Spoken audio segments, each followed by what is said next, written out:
오늘 우리가 읽은 이 말씀은 우리 정말로 잘 알고 있는 말씀이죠. 특히 15절 같은 경우는 거의 모르시는 분이 교회 생활이 신앙생활이 제법 됐다 하시는 분들은 거의 모르시는 분들이 없을 정도로 거의 암송하고 계실 수준 정도로 잘 알고 계신 말씀이라고 생각됩니다. 그리고 이 절을 세세하게 다 외우지는 못하셔도 이건 이제 외우시는 거죠. 교회는 살아계신 교회는 하나님의 집이요 진리의 기둥과 터다.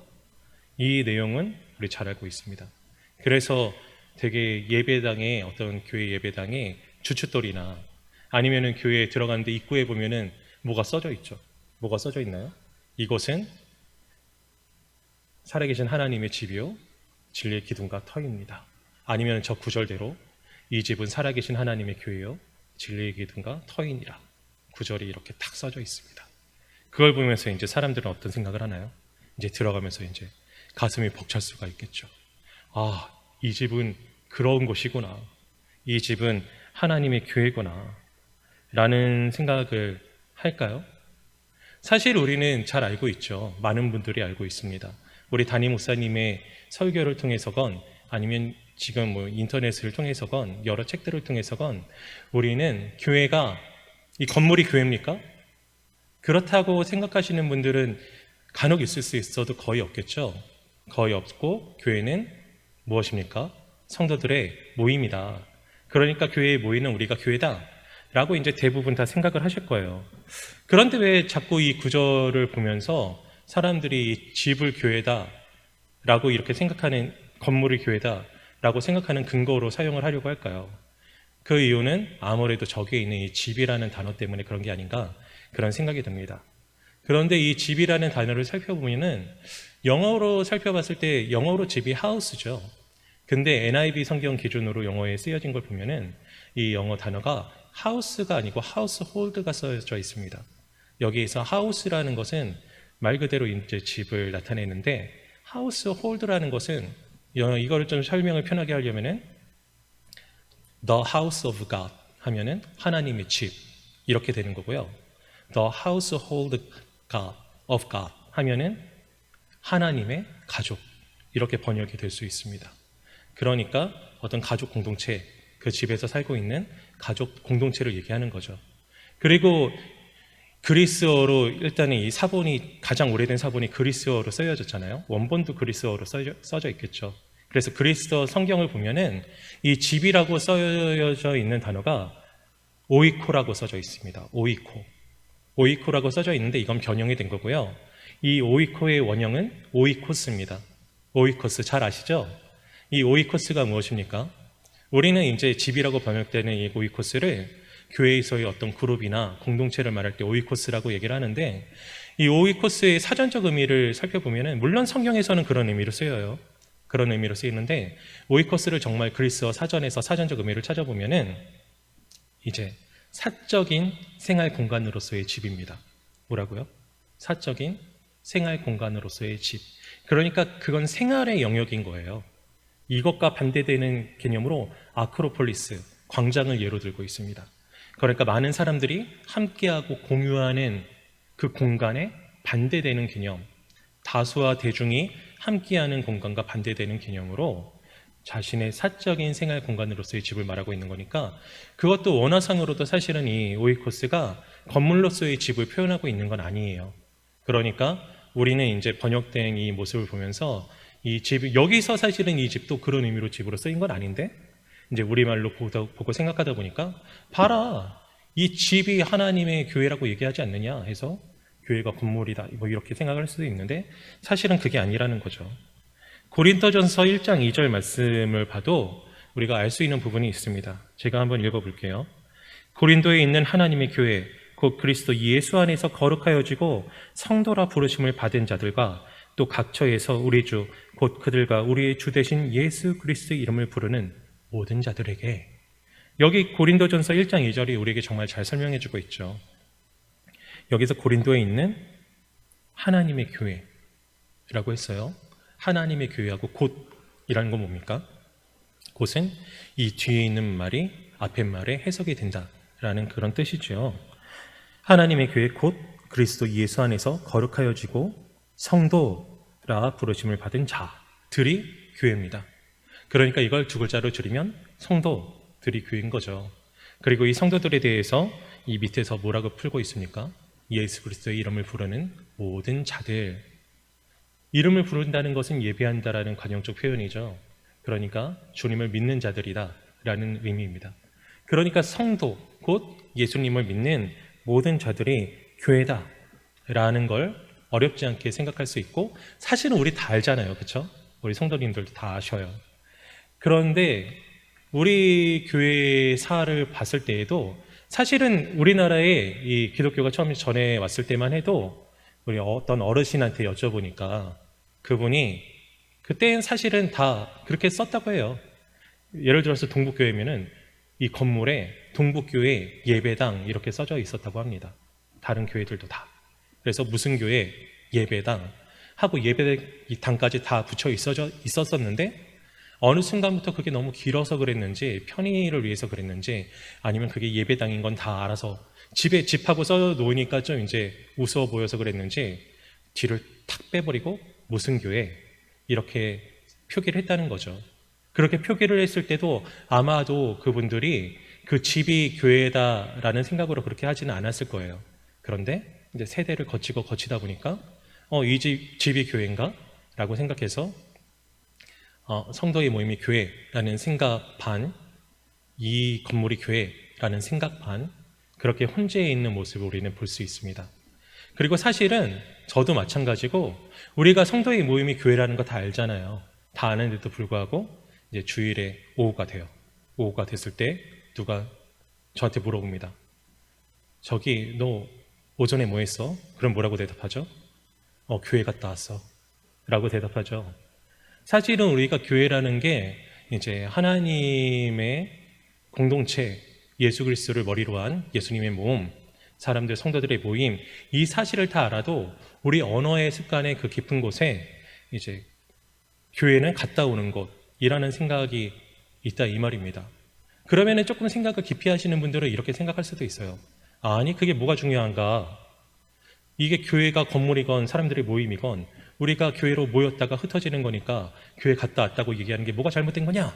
이렇게 얘기하실 수도 있는데 그분들은 칭찬받을 만한 분들이죠. 왜냐하면 그것에 대해서 깊이 생각하셨으니까. 그런데 조금만 더 깊게 생각하면은 흩어진 것도 교회예요. 그렇죠? 교회는 성도들의 모임이니까 교회로 모였다가 교회로 흩어진 겁니다. 그러니까 우리는 나 자신이 교회의 일원이니까 내가 교회가 되는 거죠. 둘 이상 모이면 교회예요. 그러니까 교회에 갔다 올 수가 없는 거죠. 내가 갔을 때도 교회고 왔을 때도 교회니까. 그러니까 엄밀하게 따졌을 때에는 우리는 교회 갔다 오는 것이 아니라 모였다가 다시 내가 있는 교회로, 이 가정에 있는 교회로 오는 겁니다. 가정교회 이게 아니라 그 원리상으로 그렇다는 거예요. 사실은 교회라고 하면은 이제 교회로서의 세 가지 표지가 있죠. 말씀의 신실한 복음의, 순전한 복음의 설포, 가르침, 그리고 성례의 신실한 시행, 그리고 7위 권징이라고도 하는 그리스도의 교회의 7위가 있습니다. 그런데 엄밀하게 따지면 그렇지만 제가 이렇게까지 이 말씀을 강조드리는 이유는 뭐냐면은 앞으로 이제 이 15절의 말씀을 살펴볼 텐데 그 전에 이게 전제가 되어야 되기 때문에 그래요. 어떤 것이요? 교회라는 거는 성도들의 모임이다.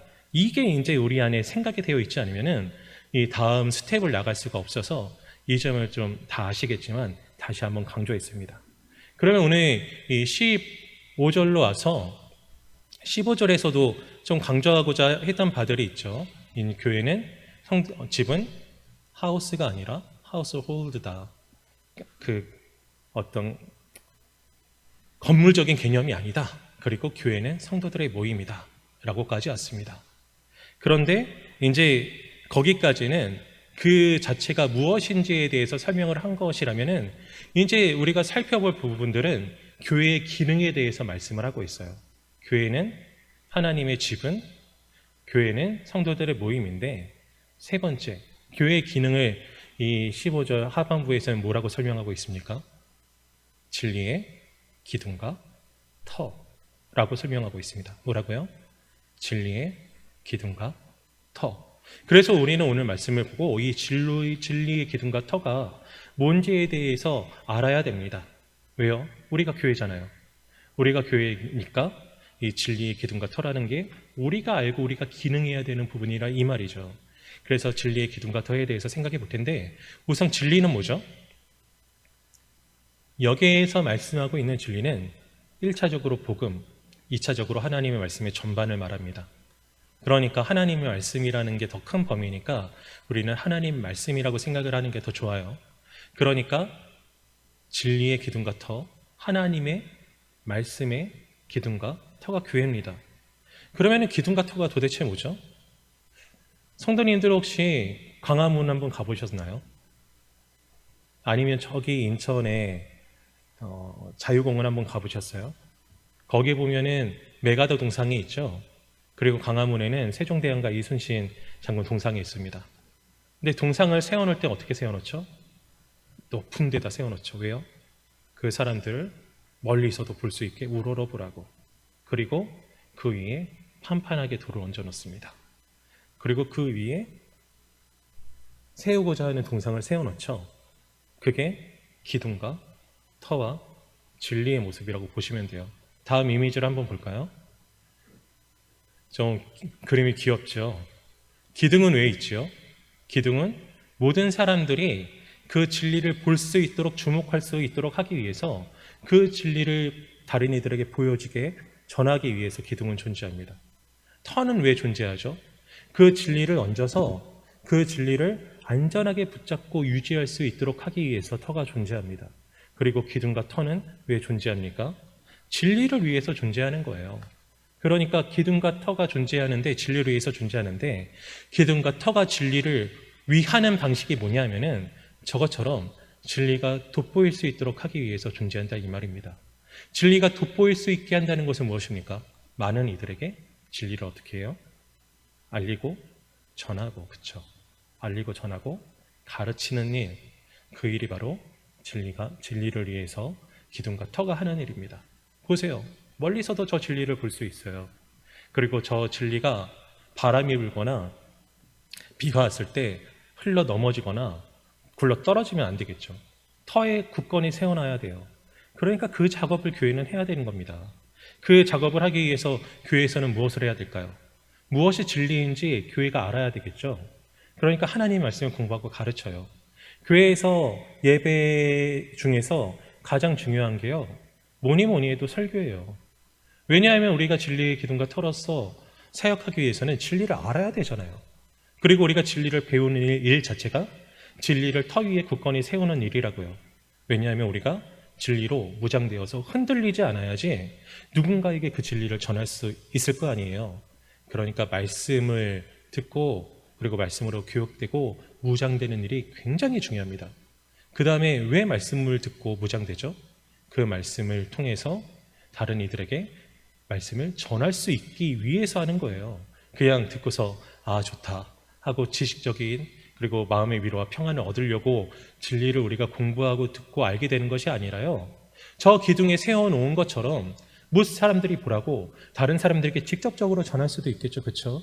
그리고 누군가를 직접 가르칠 수도 있을 것이고, 그리고 삶의 모습으로 그 진리를 보여줄 수도 있을 것입니다.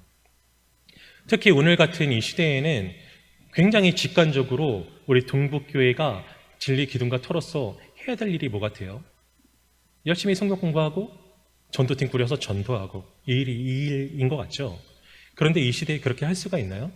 할 수가 없어요. 그때 우리가 보고서 이렇게 발을 동동동동 굴리고 있을 수밖에 없단 말이죠. 그런가요? 아니죠. 앞에 우리 분명히 얘기했잖아요. 교회는 무엇이라고요?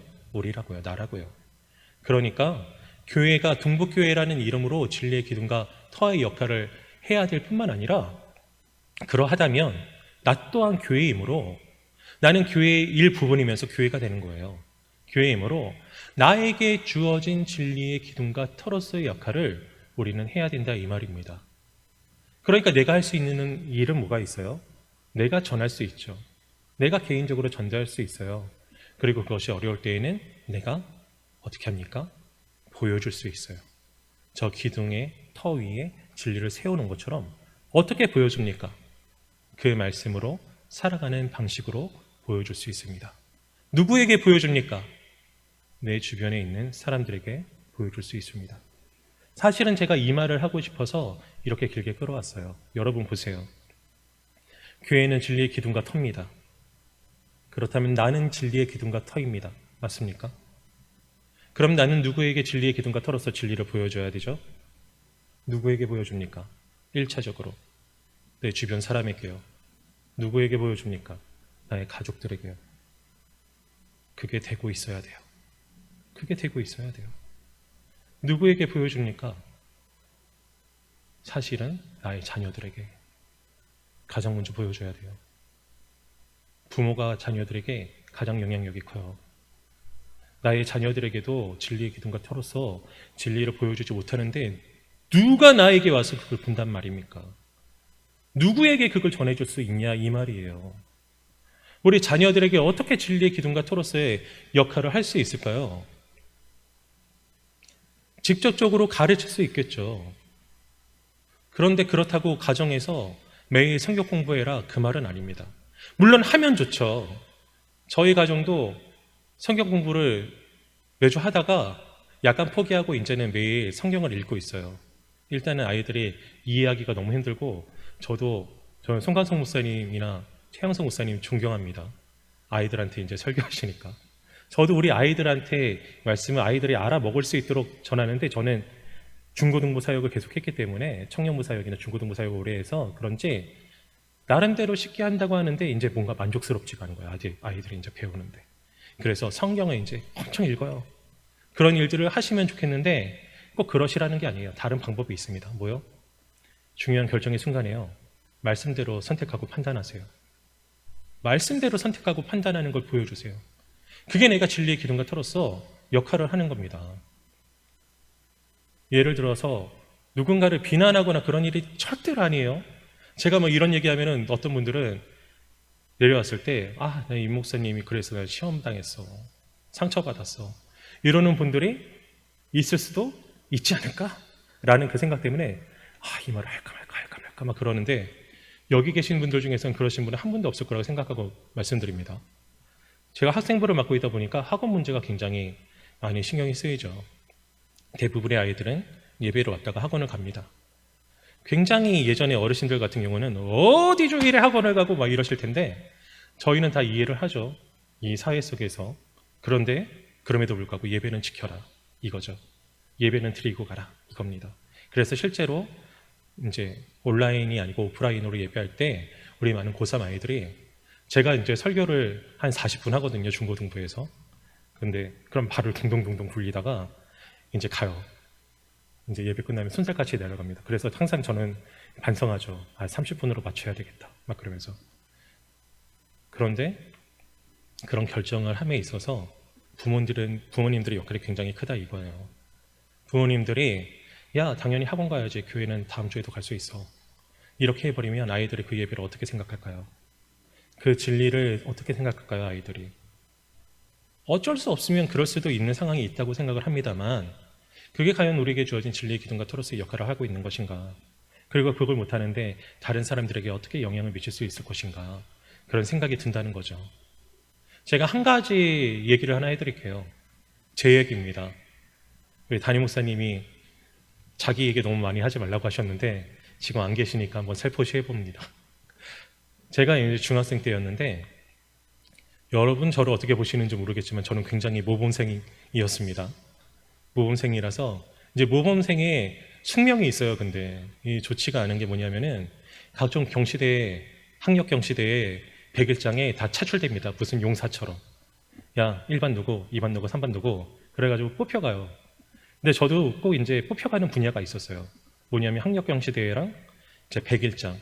그런데 뽑혀나가는 거예요. 아니 글 잘 쓰지도 못하는데 불려가가지고 100일장 맨날 보낸단 말이죠. 성적 위에 있다는 이유만으로. 그래서 100일장에 가면은 제가 자의로 간 100일장이 아니잖아요. 그럼 맨날 놀아요. 가서. 노는 방법이 있습니다. 여러분. 그게 수필 부분으로 나뉘어져 있거든요. 그럼 저는 무조건 무조건 시나 수필이나 시가는 똑같아요. 그러면 시를 쓰는데 엉망진창으로 쓰는 거죠. 그리고 애들하고 뛰어놉니다. 계속 뛰어놀다가 뭐 3시간이면 3시간 뛰어놀다가 시간 끝났다 안녕 빠빠이 하고 집에 가는 거죠. 그러다가 언젠가는 선생님이 하도 뭐라고 하셔가지고 울며 겨자 먹기로 이제 수필 가가지고 수필을 썼었거든요. 근데 그때 제가 상 받았잖아요. 2등으로. 제가 그런 사람입니다.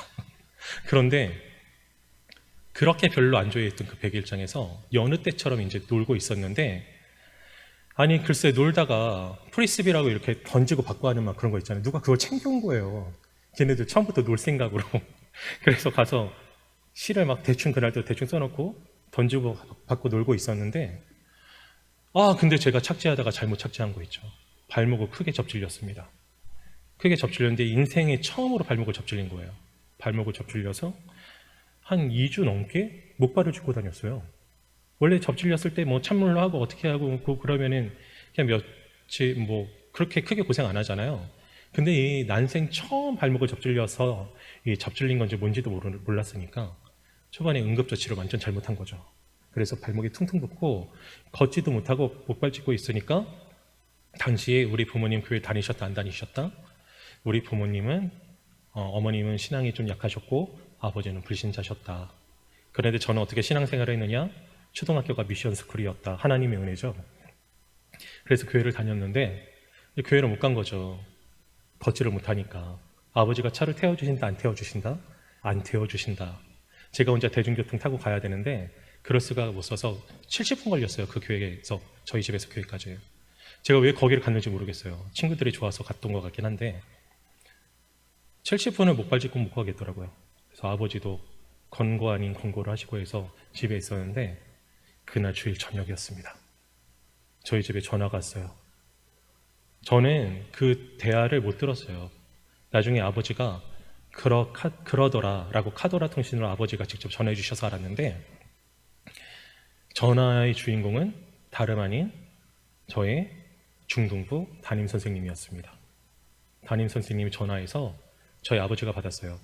저희 아버지가 어떤 분이냐면 경찰에 오래 계셨고 굉장히 논리적이고 합리적인 분이고, 그리고 자기의 논리에 맞지 않으면 씨도 안 먹히는 분입니다. 제가 엄청 무서워했어요. 폭력적이고 뭐 때려서 무서워한 게 아니고요. 엄청 엄격하신 분이라 제가 엄청 무서워했어요.